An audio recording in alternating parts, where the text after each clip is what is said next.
Wicket যদি আরও কয়েকটা থাকতো মনে হচ্ছে আপনি তাও নিতেন। আজকের দিনে স্পেশাল উইকেট কোনটা? সাকিবের উইকেট অবশ্যই তো ড্রিম থাকে। সাকিবের উইকেট নেওয়ার পেছনে কোনোভাবে কি তামিমের কোনো নির্দেশনা ছিল কিনা? ক্যাপ্টেন হিসেবে তো একটা প্ল্যান থাকে যে কোন জায়গায় বল করলে ভালো হয়, ওইরকম দিক নির্দেশনা দিছে।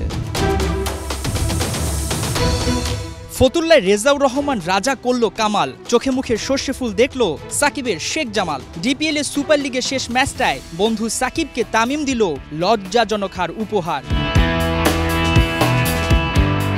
ঢাকা প্রিমিয়ার লিগে বাংলা ক্লাসিকো সাকিব তামিমের ২২ গজে যুদ্ধ, জয়ের জন্য সোহানদের দরকার ২৮১ রান। প্রাইম ব্যাংকে হারিয়ে সাকিব রাখতে পারবেন তো জামালের মান? ব্যাট করতে নেমে এলোমেলো ধানমন্ডির ক্লাবটা, দলীয় ১৯ রানে ২ ওপেনারের ফেরা। কোমর সোজা করার আগেই রেজাউর রহমান রাজার আক্রমণ জামালের ডেরায়, একে একে যেন বলে কয়ে ফেরালেন সাকিব সোহানদের। ফতুল্লায় রাজার বাহাদুরিতে ৪৪ রানেই জামালের নেই ৮ উইকেট, ওর পকেটে হাফ ডজন ব্যাটার। জামাল বলে, এ কেমন বোলার। স্কোরবোর্ডে ৭১ রান তুলতেই থেমে যায় সাকিবদের পথ চলা। এই উইকেটটাও পকেটে তুলে নিলেন রাজা। ৬ ওভার ৩ বলে ২৩ রান খরচায় ওর ক্যারিয়ার সেরা বোলিংয়ে ৮ উইকেট শিকার। ম্যাচে ১৯৯ রানের বিশাল জয় প্রাইম ব্যাংকের। এমন কঠিন ম্যাচে কিভাবে অপ্রতিরোধ্য হয়ে উঠলেন প্রাইম ব্যাংক বোলার? বাতাসে চুল উঠছে আর রেজাউর রহমান রাজা তার বোলিংয়ে ব্যাটারদের উড়িয়ে দিয়েছেন। আজকে ম্যাচে নামার আগে কোনোভাবে কি একবারও ভেবেছেন ৮টা উইকেট শিকার করবেন, তাও শেখ জামালের বিপক্ষে? আসলে বলে করে তো আসলে এত উইকেট নেওয়া যায় না, তো চেষ্টা ছিল আমি আমার যাতে রাইট এরিয়া বল করব, উইকেট দুইখান থেকে পাওয়া যায়। তামিম ইকবালের সঙ্গে দেখলাম যে আপনি কথা বলছিলেন, তিনি আপনাকে পরামর্শ দিচ্ছিলেন, ঠিক কি কথা হচ্ছিল?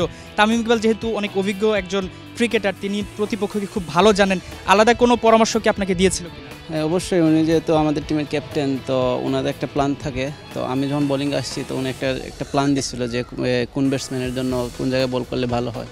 তো চেষ্টা করছি আমি ওই অনুযায়ী, ওই ফিল্ড প্লেসমেন্ট অনুযায়ী বোলিং করার। আজকে ওয়েদার কি আপনাকে কোনোভাবে এগিয়ে দিয়েছে কিনা? বাতাস ছিল প্রচুর।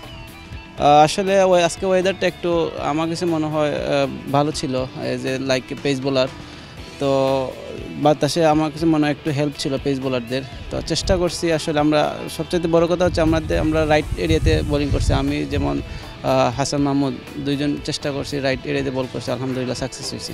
উইকেট যদি আরও কয়েকটা থাকতো মনে হচ্ছে আপনি তাও নিতেন। আজকের দিনে স্পেশাল উইকেট কোনটা? বিশেষ করে যদি সাকিবের কথা বলি, বা আরও তো অনেকের উইকেট নিয়েছেন, ঠিক কোন উইকেটটা আপনার সবচেয়ে বেশি ভালো লেগেছে? সাকিবের উইকেট অবশ্যই তো ড্রিম থাকে, আর সবচেয়ে আরেকটা জিনিস হচ্ছে পারভেজের বলটা, মানে এটা গুড বল ছিল, ভেরি গুড। সাকিবের উইকেট নেওয়ার পেছনে কোনোভাবে কি তামিমের কোনো নির্দেশনা ছিল কিনা? যেহেতু দুই বন্ধু অনেক দিন ধরে ক্রিকেট খেলছেন, দুর্বলতার জায়গাটা নিশ্চয়ই তিনি ভালো জানেন। ক্যাপ্টেন হিসেবে তো একটা প্ল্যান থাকে যে কোন জায়গায় বল করলে ভালো হয়, ওইরকম দিক নির্দেশনা দিছে।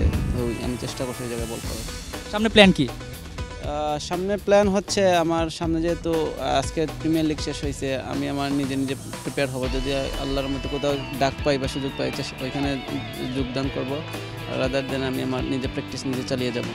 শুনছিলাম রেজাউর রহমান রাজার আজকের ম্যাচে রাজা হয়ে ওঠার গল্প, তার জন্য অনেক অনেক শুভকামনা রইল। রাজা, অসংখ্য ধন্যবাদ। আমরা আশা করছি যে তিনি আসলে ভবিষ্যতে ন্যাশনাল টিমেও এভাবে রাজত্ব করবেন। মাহমুদুল হাসান সজীব, ৭১, খান সাহেব ওসমান আলী স্টেডিয়াম, ফতুল্লা, নারায়ণগঞ্জ। ১, ২, ৩ ঢাকায় জমি জিতে নিন ১০০% ক্যাশব্যাক সহ ২০ কোটি টাকার পুরস্কার।